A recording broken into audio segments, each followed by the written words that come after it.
Consider this to be a philosophical discussion with practical applications.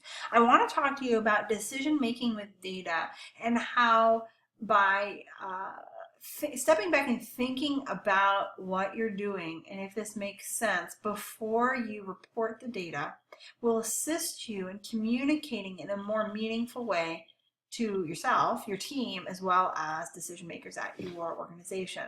I'm going to use an example that is not necessarily online, though I guess they could have given an online survey. They could have been given an online survey about this, but it's not necessarily tied into Google Analytics, but it will help us understand the topic a little bit better. And then I want you to, of course, apply it as we move into next week, some more detailed data information and reporting.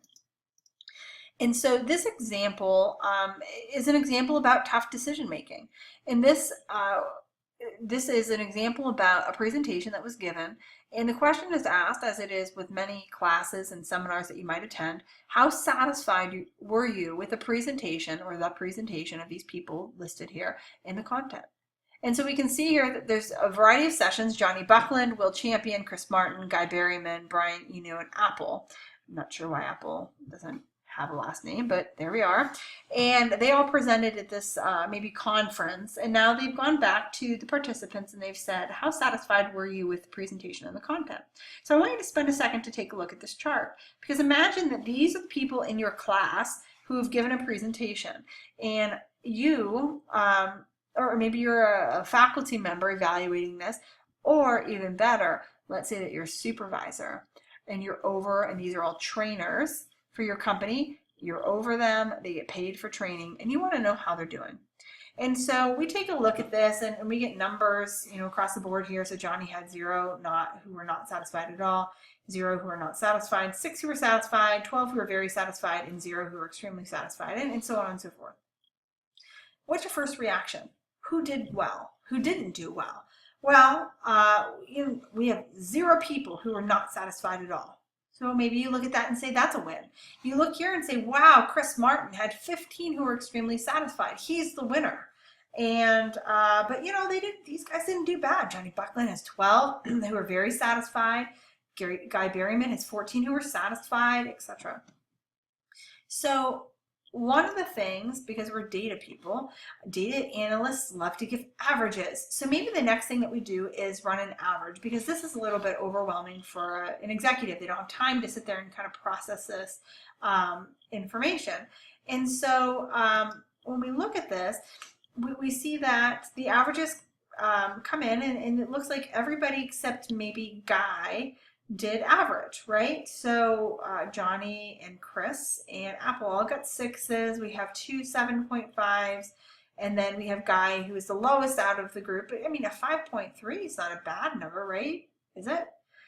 And so here's the problem. In reality, if you had done this is really a silly way of computing the scores to determine better or worse. Because does this really mean anything? What's a 6? Is that good? Is that bad? What's it in comparison to what? So instead you say, okay, wait, what I really need to do is computate satisfaction. And so we decide that we're going to do satisfied, people who are satisfied, plus people who are very satisfied, plus the people who are extremely satisfied, divided by the number of responses. Okay, but the problem with that is that the distribution of scores won't be correct with that either. And so that's bad. That's not just about that. And so we have here, again, here's the example. I guess I should have clicked here. Here's the example of satisfied. So looking at this, we're like, wow, Johnny, Chris, and Brian, or excuse me, Apple, all got A's. Brian and Will also got A's, and Guy, I mean, he's not doing bad. He still has a very high B, so that's good, right? The problem is, problem number 1, we have a problem with giving reward. Our rewards meet our expectations. We reward the fact that people stood on the stage and didn't suck. So that's pretty much it. They got up, they didn't suck, and so we reward them. And so everybody gets A's and B's. If the only bar you're giving people, if the only bar that they have to meet is that they don't suck, we're in trouble because our business is not going to do very well. It's a very silly way to score performance, isn't it? We do this all the time, by the way. It sounds silly now that I'm explaining it, but we do it all the time. And so the computation that we just did, that we just walked through, which is very familiar and I just sat in a debrief of a conference that I was working with, and this exact same thing happened. Well, everybody looked okay, but it literally ignores people who are mediocre. So you have these people who get up, stand on stage, and don't suck, and we're rewarding them. Now, the problem is remember that you are a data badass. And so you're going to go in there and you don't want to just reward mediocrity, right? We need to penalize mediocrity. We need to reward above average performance. And we need to penalize everything below people who are mediocre and below. And so how do we do that? Well, as the data analyst in this, you want to create measures that incentivize optimal behavior. What's our optimal behavior? Not sucking? Gosh, I hope not. Your business isn't going to survive. Our optimal behavior is that people are awesome. And so we need to create a higher bar. You want to use something that Avinash calls the Brand Evangelist Index. I'm going to show you how to do that. And so the first step is you're going to totally discard the satisfied column because satisfied isn't good enough for our business. Then what you're going to do is you're going to penalize negative ratings. So if you're below average or really below average, you're going to get docked points. Then you're going to index the results to make them more palatable for people who are looking at it. And indexing basically means we're going to turn them into a percentage. I don't want people to just be satisfied. I don't make customers to just be satisfied. I want them to be wowed. Guys, listen, this is a tangent, but I'm going to say it anyway.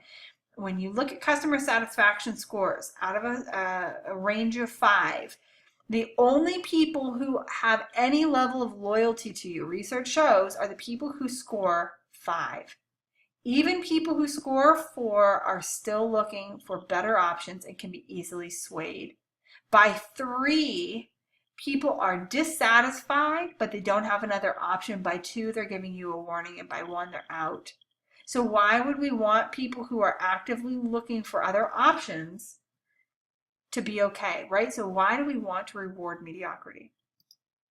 So now we're going to use a different formula, okay? We want to sum up the scores of the very satisfied and extremely satisfied. That's this. Then we want to subtract the people who are not satisfied at all and not satisfied. Then what we're going to do is divide it by the number of responses, total responses. Then we're going to multiply it by 100 to communicate it in a more effective way. That gives us our BEI, our Brand Evangelists Index. This rewards people who do well, punishes people who do not, and eliminates altogether people who are just average and suck. So, or don't suck, I guess. Stand on stage and don't suck. Nothing accounts for satisfaction, okay? So again, that's a 0, right? Across the middle here, they get a 0. We reward here, we penalize here. This is how numbers and metrics change cultures. And that's what we're really trying to do with data. It's not just about making minor modifications, we're changing a culture. And so I know I'm probably preaching to the choir with some of you guys. You've probably heard this from some of your other data analysts, instructors. Maybe you're in competitive intel or some other stats classes. They've probably talked about this. But now let's take a look at the BEI. How have things changed? Well, heck, Chris Martin, 100, right? And it would actually be higher than this, but we're just going to stop at 100. So Chris Martin gets 100. He's our highest performer for sure. Followed by Will Champion, then Johnny and Brian, Apple, and Guy gets fired. Guy has a very hard conversation on his hands. Well, his supervisor does, because Guy he stood on stage and he didn't suck. Now we can reward our best performers. We can work with our performers who are, maybe in the middle. I'd probably work with all of these folks, right? But even Apple, right, isn't great, but at least then we are able to eliminate the people who are not doing well at all and work with people who are. So now, like I said, you can make a tough decision that does not produce mediocrity or crappy performance. So let's take a look at the three, right? Here are the averages. They looked pretty close. Here's a satisfied. We started to see a little bit of a split, but good gracious, do we see it in the BEI. Now listen, when you're going and working with data in the web, you need to be able to apply this principle of this brand evangelist index to the web so that now we can have meaningful conversations. This is not the reward everybody with the trophy mentality, okay? That works really well for Little League. It does not work well at growing your business. Not everything's okay. We need to make tough decisions. So demand a higher return on investment, set the bar higher for performance, and really get into true customer centricity. Because when you really start focusing on the customer, you're having these tough decisions. I don't want people who just are average. I want people who are super performers, or at least I can work with on their way up to super performers.